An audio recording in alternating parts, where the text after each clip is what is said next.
சிவாய நம. திருச்சிற்றம்பலம். ஞானாசிரியராகவும் ஞான குருவாகவும் எம்மை வழி நடத்தும் நம்பி ஆரூரர் திருவடிகளையும் அண்ணாமலை பெருமான் திருவடிகளையும் மனம் மொழி மெய்களால் வணங்கி மகிழ்கின்றேன். இன்றைய ஞான சிந்தனையில் சொக்கநாத வெண்பா என்ற அற்புதமான நூலில் இருந்து 22வது பாடலை சிந்திப்பதற்கு திருவருளும் குருவருளும் கூட்டியுள்ளது. 22வது பாடல். விதிமார்க்கம் எப்பொழுதுமே அறியேன், ஊழின் விதிமார்க்கம் அல்லாது மெய்யாம், கதிமார்க்கம் காட்டுவாய் நாயேன் கரையேற எவ்வுலகும் ஆட்டுவாய் சொக்கநாதா என்று மிக அழகான ஒரு பாடலை நமக்கு கொடுத்திருக்கின்றார் குருமுதல்வர். இந்த பாட்டு நாம பார்க்கும்போது ஏற்கனவே 17வது பாடல் பார்த்தோம் இல்லையா, அதோடு முரண்பட்டு நிற்பது போல ஒரு எண்ணம் நமக்கு வந்தாலும் ஒன்றை மட்டும் நாம நினைவில் வைக்க வேண்டும். இந்த ஒரு பாடலும் ஒரே நேரத்துல பாடப்பட்டது கிடையாது.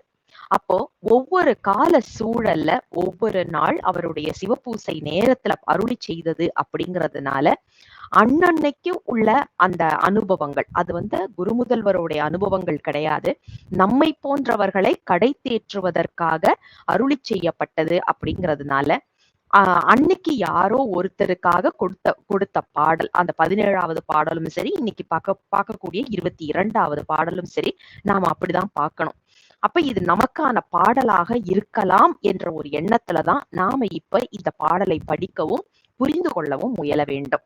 இதுல பாருங்க, விதிமார்க்கம் எப்போதுமே அறியேன், ஊழின் விதிமார்க்கம் அல்லாது மெய்யாம் அப்படின்ற ஒரு சொல் வைக்கிறாரு. அதாவது மெய்யான விதிமார்க்கத்தை எனக்கு தெரிஞ்சுக்காம, ஆனா நான் என்ன பண்றேன் அப்படின்னா, ஊழ் என்று சொல்லப்படுகின்ற வினையின் வசப்பட்டு அதனுடைய வழிபோக்கிலேயே நான் சென்று கொண்டிருக்கின்றேன்.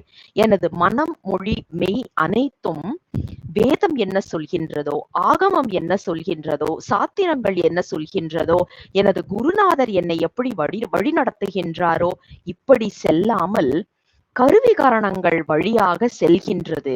காரணம் என்ன அப்படின்னா, என்னுடைய வினை காரணமாக என்ற ஒரு குறிப்பை வைக்கின்றார்.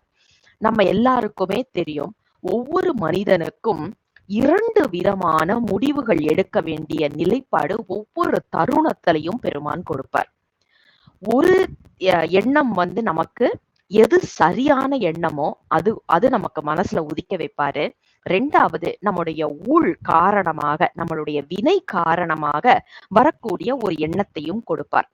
2 எண்ணங்கள் ஒரு சேர நமக்கு வரும். நாம அந்த இடத்துல நாமளா முன்னின்று ஒரு முடிவை எடுக்காமல் பெருமானின் திருவடிகளுக்கு விண்ணப்பத்தை வைத்து ஒரு முடிவை நாம எடுத்தோம் அப்படின்னா அதனால வரக்கூடிய வினை நமக்கு சேராது. ஆனா நான் செய்ய போறேன் அப்படின்ற ஒரு எண்ணத்துல நாம ஒரு முடிவை எடுத்தோம் அப்படின்னா அப்போதுதான் நமக்கு அது வினையாக மாறுவது நமக்கு தெரியும். இதுதான் ஆங்கிலத்துல ஃப்ரீ வில் அப்படின்னு சொல்லுவாங்க. நமக்கு ஏதாவது ஒரு காரணத்துல இப்ப ஒரு இடத்துக்கு போகணும்னாலும் 2 பாதைகள் நம் முன் காணப்படும். அந்த 2 பாதைகள்ல நாம எதை எடுக்கின்றோம் அப்படிங்கிறதுதான் நம்மளுடைய ஆன்மீக முன்னேற்றத்திற்கு உகந்த ஒரு குழப்பமான ஒரு சூழல்னு சொல்லலாம், உகந்த ஒரு சூழல் என்றும் சொல்லலாம்.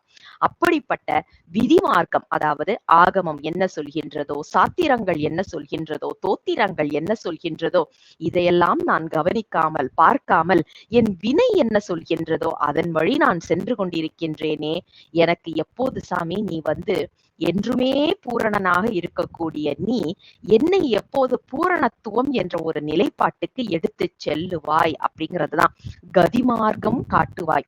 சிவகதி என்று சொல்லப்படுகின்ற சிவப்பேறு என்று சொல்லப்படுகின்ற முக்தி நிலை, அதாவது பெருமானோடைய திருவடி இன்பத்தை எனக்கு எப்போது கொடுக்க போகின்றாய்? அதுவும் நான் என்ன பண்றேன், ஒரு நாயை விட இழிந்தவனாக இருக்கின்றேன், என்னை கரையேற விடுவாயா பெருமானே?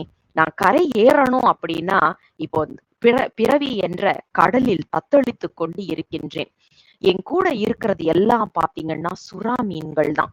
அந்த சுறா மீன்கள் தான் நமக்கு கண், மூக்கு, வாய், செவி, தோல் என்ற வடிவத்தில் இருக்கின்றது. அகக்கருவிகளாக, புறக்கருவிகளாக, மனம், புத்தி, சித்தம், அகங்காரம் என்ற கருவிகளாக நம்மோடு இருக்கக்கூடியது அனைத்துமே சுறா மீன்கள் தான்.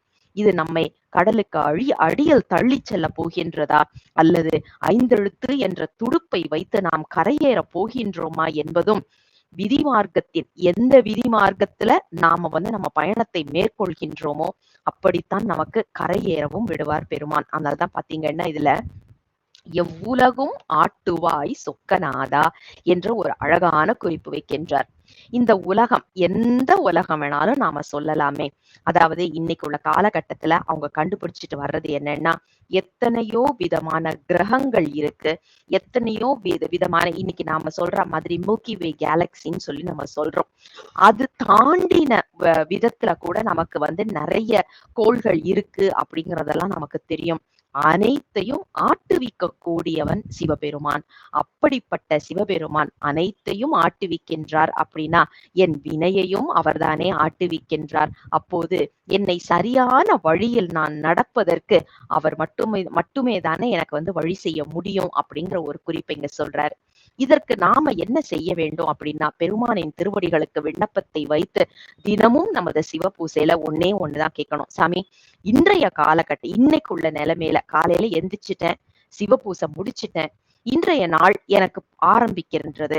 ஆரம்பிக்கும் போது முடிக்கிற வரைக்கும் நானா எந்த முடிவும் எடுக்காமல் உனது ஆணைப்படி ஒரு முடிவை எடுப்பதற்கு நீ என்னோடு துணை நிற்க வேண்டும் என்ற பெருமானின் திருவடிகளுக்கு விண்ணப்பத்தை வைத்து அன்றைய நாளை ஆரம்பித்தோம் அப்படின்னா கண்டிப்பாக அதனால் வரக்கூடிய வினை நமக்கு வராது. இதுதான் நமக்கு 22வது பாடல் சொல்லக்கூடிய அற்புதமான கருத்து. மீண்டும் அடுத்த பாடலோடு விரைவில் உங்களை சந்திக்கின்றேன். தென்னாடுடைய சிவனே போற்றி, என் நாட்டவர்க்கும் இறைவா போற்றி, அண்ணாமலை மண்ணா போற்றி, கண்ணார மத கடலே போற்றி. சிவ சிவ திருச்சிற்றம்பலம்.